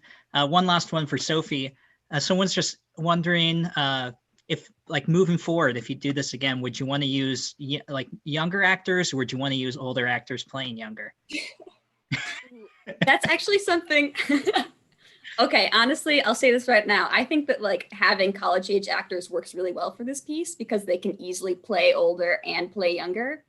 But I would be super interested to see what the piece looks like with a group of, middle-aged or older actresses who are like, really comfortable stepping back and like playing like a younger self. I think that could be really, really interesting. I don't know that I would cast an actual 12-year-old just because I've heard too many horror stories about child actors. We all saw The Phantom Menace. But yeah, I think like there's a lot of flexibility in the age ranges of this. And, I would love to have lots of productions and see it lots of ways, but that's up to the universe, not me. Of course. So yeah, thank you guys so much for staying here for the talk back and sharing your thoughts with everyone. And huge thank you to everyone who is still out there watching this. I just want to remind you once again to please go ahead and fill out that feedback form so Sophie can continue to develop this piece in the next coming months. You can find it in the chat, and it's also down in the video description. Shouldn't take too long. Just fill out as many questions as you want to. And with that, that's everything for us for tonight. So thank you guys so much for sticking around, and do have a good night.